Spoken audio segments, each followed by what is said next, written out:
नमस्कार, स्वागत है आपका। बिहार चुनावों को लेकर बात चल रही है और जब हम बिहार चुनावों की बात कर रहे हैं तो अलग अलग जो घोषणा पत्र सामने निकल कर आ रहे हैं यानी कि मैनिफेस्टो, उनमें युवाओं को नौकरियां देने की बात जो है वो हर तरफ से प्राथमिकता बनी हुई है। महागठबंधन ने भी जब तेजस्वी यादव अपना मैनिफेस्टो लेकर आए थे तो उन्होंने भी सबसे पहले यही कहा कि जो पहली कैबिनेट होगी ना उसमें 10 लाख जो रोजगार है वो युवाओं के नाम कर दिए जाएंगे।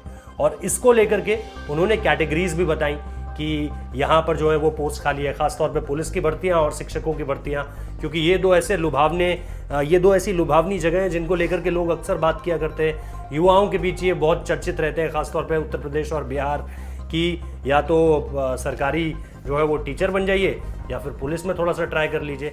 तो इन सारी चीज़ों को लेकर बात उनके मैनिफेस्टो में भी थी। अब जो बीजेपी ने मैनिफेस्टो जारी किया है उसमें 19 लाख नौकरियों की बात की गई है और इसके साथ साथ भी युवाओं को केंद्र में रखते हुए बहुत सारी ऐसी योजनाओं का जिक्र है जिसको लेकर के हम कह सकते हैं कि इस बार अगर बिहार को जीतना है तो युवाओं को रिझाने की पूरी कोशिश चल रही है हर तरफ। इस बार बीजेपी ने भी सबसे पहले अपने मैनिफेस्टो में जब निर्मला सीतारमण बैठी घोषणाओं को ऐलान करने के लिए तो उसमें कई सारी बात कही गई। उसमें 19 लाख रोजगार देने का वादा किया गया, शिक्षा की बात की गई, स्वास्थ्य सेवाओं की बात की गई, आईटी समेत विभिन्न क्षेत्रों में जो मैं आपको बता ही रहा हूँ कि 19 लाख रोजगार देने की बात की गई। और इसके साथ साथ हर बिहार वासी को फ्री कोरोना वैक्सीन, ये भी एक नया पैंतरा आया है। कब आपने सुना था आखिरी बार ऐसा? कौन सा ऐसा चुनाव रहा होगा जब आखिरी बार ये कहा गया होगा कि चुनाव जीते तो ये दवाई दे दी जाएगी आपको? मुझे नहीं याद आता कोई ऐसा चुनाव जिसमें दवाई की बात की गई हो कि फ्री में बांट देंगे। लेकिन क्योंकि कोविड एक ऐसा मुद्दा है जिसको लेकर के निश्चित तौर पर हर कोई जानना चाहता है, सुनना चाहता है कि ठीक है आप ये दे देंगे, वो दे देंगे, लेकिन आप ये बताइए कि कोरोना को लेकर आप क्या करने वाले हैं। तो एक कीवर्ड है साल का और उस पर कहीं ना कहीं फ़ायदा उठाना चाहती है बीजेपी, जिसको लेकर के उन्होंने ये भी कह दिया कि हम जो है कोरोना वैक्सीन मुफ्त में दे देंगे।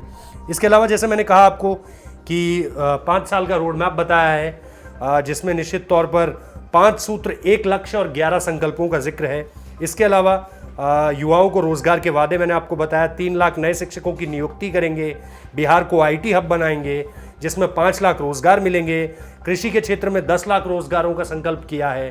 तो तकरीबन जो मेन चीज़ है वो आईटी और कृषि को लेकर के, क्योंकि किसानों का मुद्दा भी लगातार चल रहा है, तो फोकस जो रखा है रोजगार से जोड़कर, अगर आप 19 लाख की संख्या देखें तो उसमें 10 लाख ये हो गए और 3 लाख वो हो गए, यानी 10 लाख कृषि के क्षेत्र में, 3 लाख आईटी के क्षेत्र में, कुल मिलाकर 13 लाख इस तरह से ये संख्या पहुंच जाती है।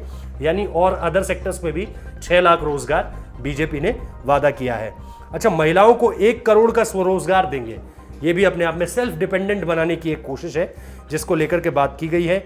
10 लाख समूहों के माध्यम से 1 करोड़ 20 लाख महिलाओं को पहले ही स्वावलंबी बनाया जा चुका है, इसका भी जिक्र मैनिफेस्टो में किया गया है। उसके अलावा मत्स्य पालन का जिक्र है, मछली उत्पादन में नंबर 1 बनाएंगे। इसको लेकर के बीते दिनों प्रधानमंत्री नरेंद्र मोदी ने जो वर्चुअल एक रैली की थी, संबोधन किया था, उसमें भी ऐलान किया गया था। और इसके अलावा फल और औषधीय पौधों को बढ़ावा, ये सारी चीज़ें भी है। लेकिन जो सबसे बड़ा हाईलाइटिंग पॉइंट है इन चुनावों के मैनिफेस्टोज में, अलग अलग पार्टीज का जिक्र कर लीजिए, युवाओं को रोजगार देने की बात सबकी प्राथमिकता में है। अब देखना यह दिलचस्प है कि जो पार्टी चुनाव जीतेगी क्या वो मैनिफेस्टो पे जिन बातों का जिक्र है उन बातों को पूरा भी करेगी या नहीं, क्योंकि मैनिफेस्टो चुनाव के नतीजों से पहले तो बहुत मायने रखते हैं, खासतौर पे जब वोटिंग से पहले। लेकिन जैसे ही नतीजा सामने निकल कर आता है, हवाई लगने लगती हैं मैनिफेस्टो में लिखी हुई बातें। तो इस वीडियो में फिलहाल इतना ही। आपको भी अगर ये लग रहा है कि हर पार्टी इस बार जो है वो युवाओं के रोजगार से लेकर बहुत ज़्यादा प्रेम कर रही है तो हमें ज़रूर बताइए। आपको लगता है ये एक पॉलिटिकल स्टंट है तो भी हमें बताइए, या आपको लगता है कि ये इस वक्त पे दोनों तरफ की ज़रूरत है, मतलब पॉलिटिकल पार्टीज़ की भी और वोटर्स की भी, तो भी हमें बताइए। फिलहाल इस वीडियो को देखने के लिए बहुत बहुत शुक्रिया।